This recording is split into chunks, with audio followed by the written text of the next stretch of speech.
जल्दी देखिए, पोटेंशियोमीटर और स्ट्रेच वायर पोटेंशियोमीटर। क्या होता है?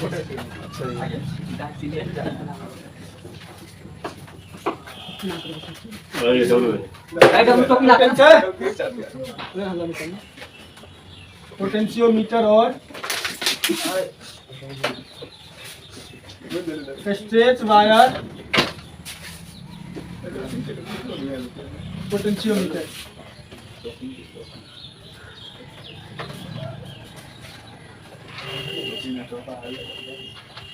देखो, सबसे पहले पोटेंशियोमीटर क्या है, ठीक है। पोटेंशियोमीटर का यूज हम लोग कहाँ करते हैं, ये रीडिंग हम लोगों को, और ये इम्पोर्टेंट भी है। हम इसको अलग अलग तरीके से डिटरमाइन भी कर सकते हैं, इसमें निकाल सकते हैं। इससे हम लोग क्या निकालते हैं, दो सेल के ईएमएफ निकालते हैं, मतलब विभव निकालते हैं, ईएमएफ निकालते हैं, और आंतरिक प्रतिरोध करते हैं, और दो सेल के बीच के विभवों की भी, मतलब ईएमएफ विद्युत वाहक बल की भी तुलना इससे करते हैं। पोटेंशियोमीटर एक डिवाइस है जिसकी वजह से हम लोग क्या निकालते हैं, विभवांतर निकालते हैं, आंतरिक प्रतिरोध निकालते हैं, और दो सेल के बीच किसकी तुलना करते हैं हम लोग, विद्युत वाहक बल की तुलना करते हैं। दो सेल का ईएमएफ का भी क्या करते हैं हम लोग, तुलना करते हैं। ठीक है, पोटेंशियोमीटर ही होता है। चलो लिखो, पोटेंशियोमीटर वैसा यंत्र है, लिखो, पोटेंशियोमीटर वैसा यंत्र है, पोटेंशियोमीटर वैसा यंत्र है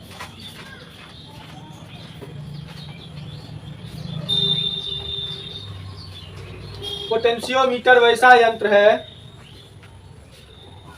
जिसके द्वारा विभवांतर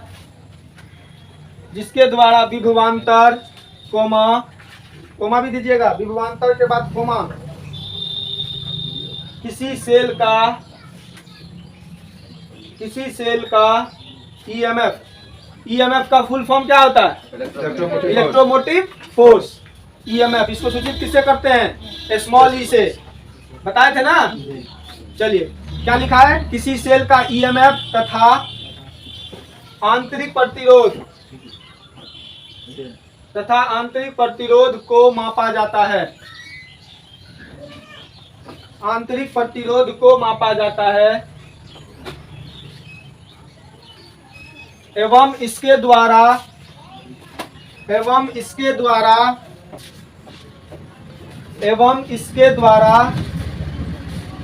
दो सेल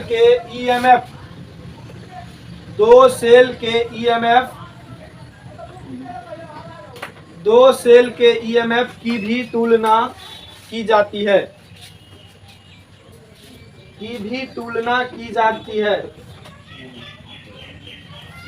चलिए लिखिए इसका थ्योरी। अब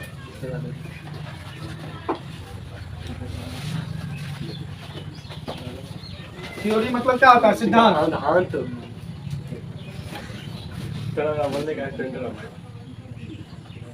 थ्योरी सिद्धांत लिखिए, किसी चालक तार का विभवांतर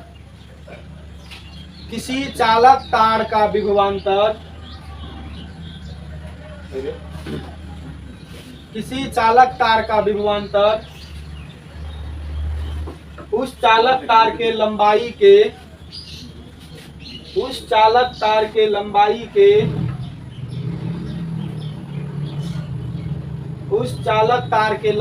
के समानुपाती होता है।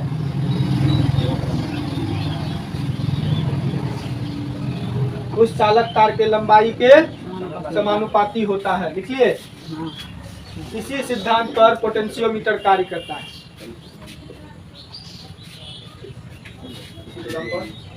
पोटेंशियोमीटर काम करता है। यदि देखिए V बराबर क्या है, बताइए तो, विभवांतर क्या है, V बराबर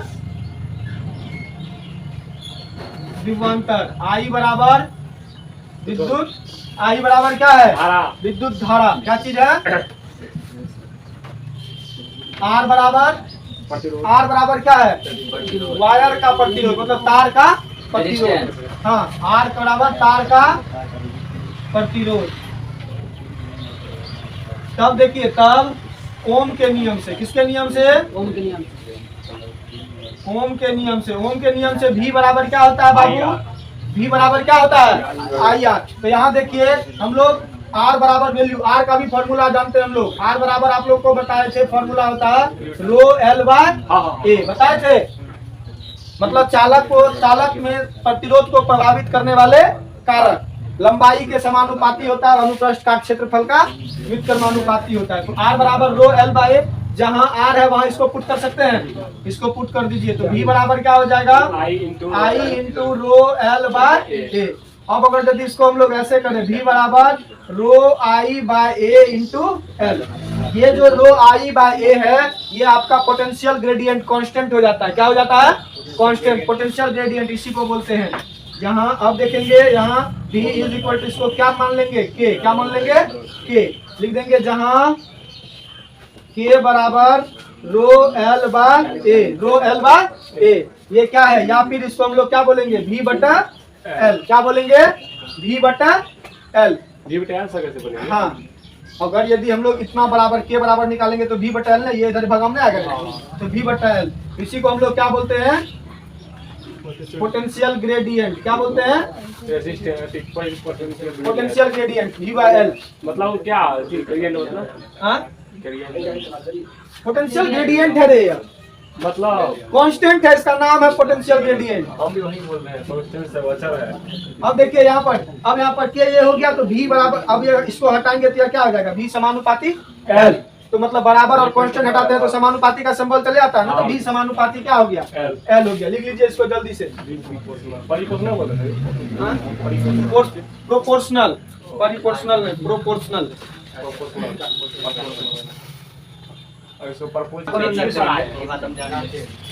काला कलर कीजिए सर, हम समर्थन में। चलो अब लिखिए कंस्ट्रक्शन, रचना इसका। है अभी सर जी, कंस्ट्रक्शन लिखिए, इसको मिटा दें। हाँ, नहीं सर,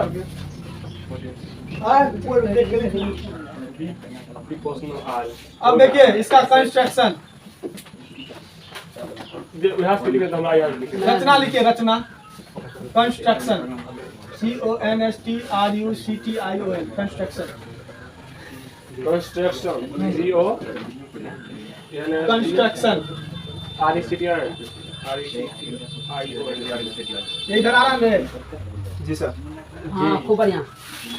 खूब बढ़िया, पूरा निमन। लेकिन टकला मारो तो लीड करता है तो इसमें सर लास्ट इन तक आता है।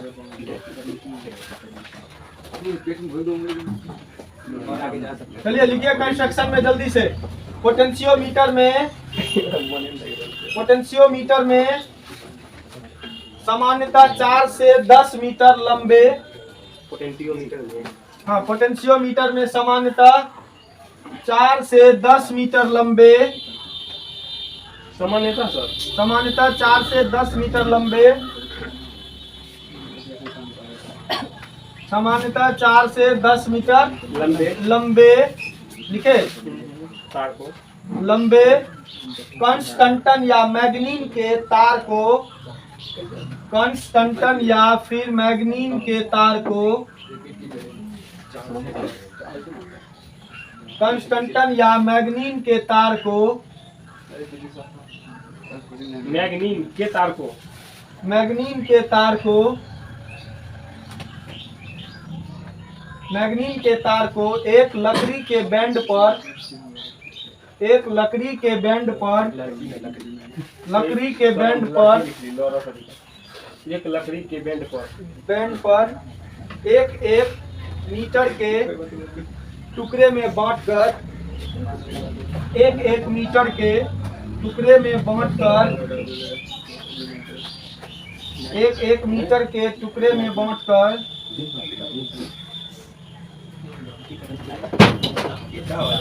एक मीटर के टुकड़े में बांटकर,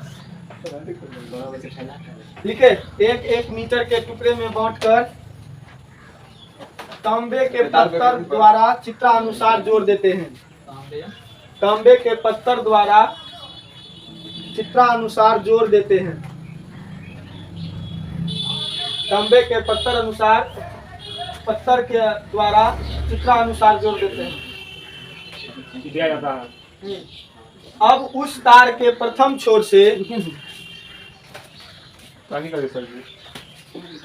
अब उस तार के प्रथम छोर से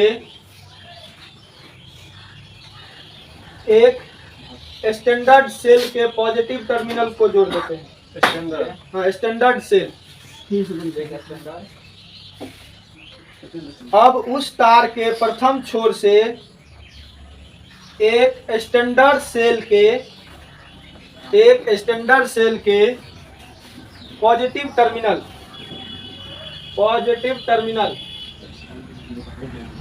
को जोड़ देते हैं।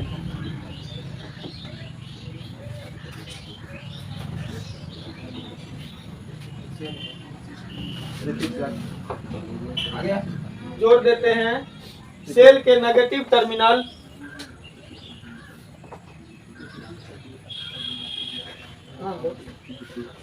देते हैं उदाहरण सेल की नेगेटिव टर्मिनल।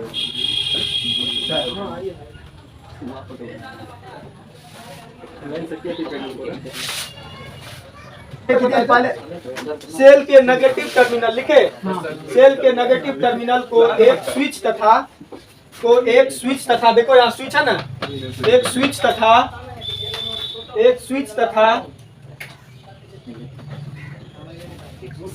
रेसोस्टेट द्वारा जोड़कर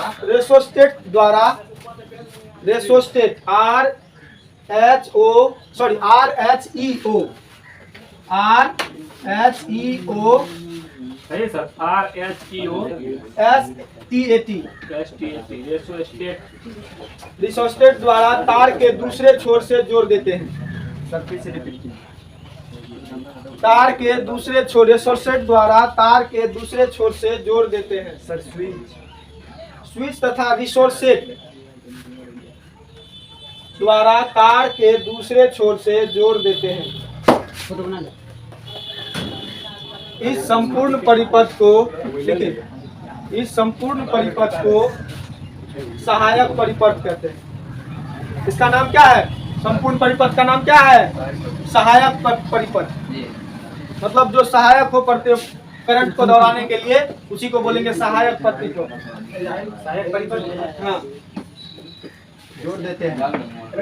अब लिखिए, अब कंडीशन नंबर है इसमें क्या ये फोटो बनाना है। बनाइए तब फोटो बनाइए जल्दी से। हो गया खत्म तो अभी रोक के इधर आइए ना।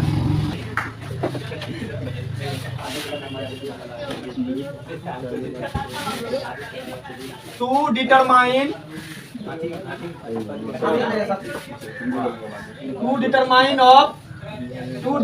Of EMF of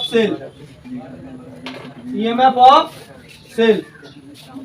to determine EMF of cell मतलब दो सेल के EMF, मतलब सेल के EMF को ज्ञात करना। किसको? सेल के EMF को ज्ञात करना। अब देखिए सेल के EMF को कैसे ज्ञात करेंगे। इसी फिगर को बनाना है इसमें। इसी फिगर को किसमें बनाना है? सेम टू सेम फिगर बनेगा। बना देता हूँ।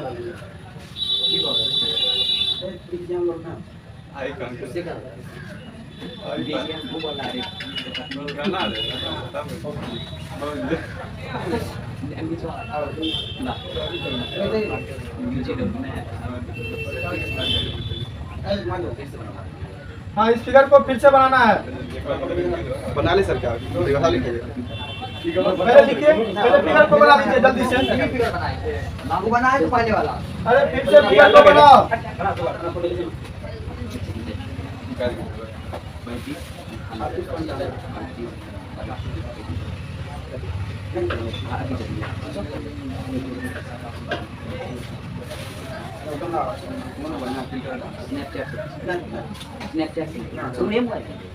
जल्दी लिखो, जल्दी फिगर बनाओ। कितना समय लगा फिगर बनाने में बताओ? यही फिगर तभी बनाए। हाँ, हमको समय कितना लगा? जल्दी से बनाओ। उससे कम नहीं होगा। आप लोग घर पे बना लीजिएगा इस फिगर को, उतना जगह छोड़ दीजिए। आप जिस सेल का EMF फिगर आप लोग जो बनाया उसको घर पे बना लीजिएगा। और पीछे फिगर बनाया हुआ भी है उसको बना लेना। अब देखिए, अब जिस सेल का EMF ज्ञात करना है, ठीक है, अब जिस सेल का EMF ज्ञात करना है, अब जिस सेल का EMF ज्ञात करना है, उसके पॉजिटिव टर्मिनल को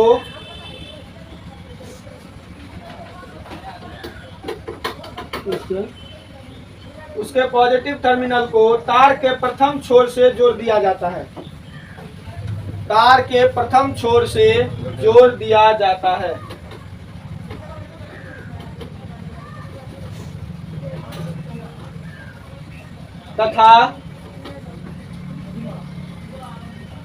तथा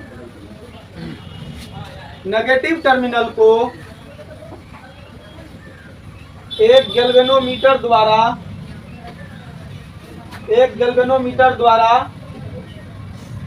जॉकी से जोड़ दिया जाता है। एक गैल्वेनोमीटर द्वारा जॉकी से जोड़ दिया जाता है। अब इसका वर्किंग लिखिए।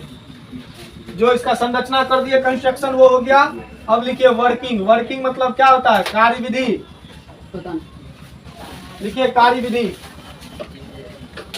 ठीक है। अब सेल से धारा प्रवाहित कर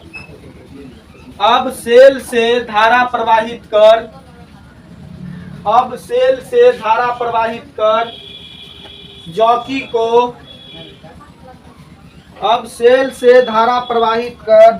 को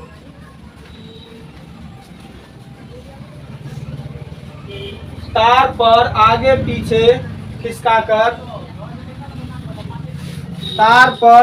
पीछे खिसकाकर संतुलन बिंदु प्राप्त किया जाता है।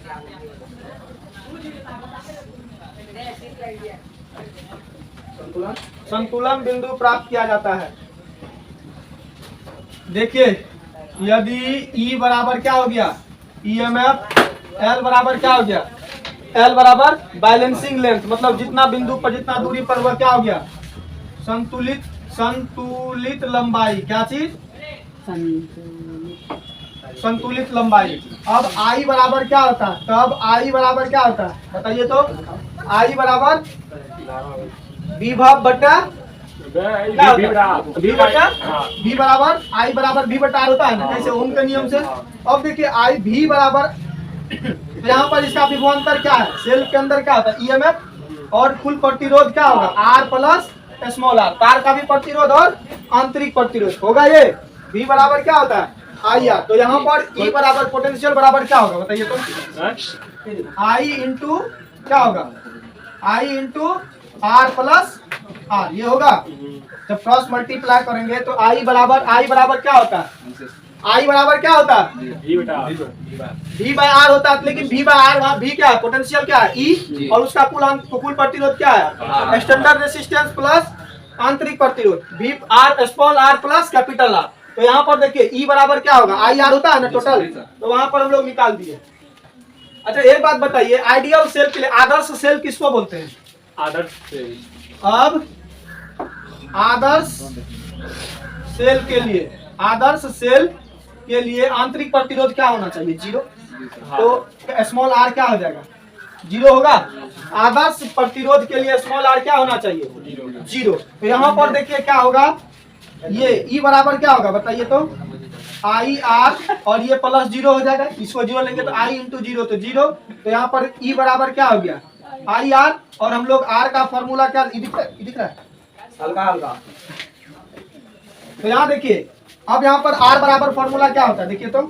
R होता है E बराबर R बराबर रो L बाय A होता है ना। अभी तुरंत बताया I into rho L by A। तो यहाँ देखिए यहाँ पर क्या होगा? E बराबर, इसको अलग कर दीजिए, rho I by A into L होगा। तो यहाँ पर क्या होगा? इसको हम लोग K लिखते हैं। तो E बराबर क्या हो जाएगा? K into L। उसमें बताया था ना कि उसका विभवांतर का समानुपाती होता है कौन? उसकी लंबाई। तो E बराबर क्या हो गया? लिखेंगे जहाँ K बराबर रो I बाय A, जिसको हम लोग क्या बोलते हैं? Potential gradient. तो यहाँ पर E निकालने का फॉर्मूला क्या हो गया बाबू? E बराबर K इंटू L। और ये दो सेल, मतलब सेल का EMF कितना होगा इसको ज्ञात करने का फॉर्मूला ये हो गया। ठीक है, मिलते हैं फिर अगले वीडियो में। तब तक के लिए जय हिंद, जय भारत। चलो रे।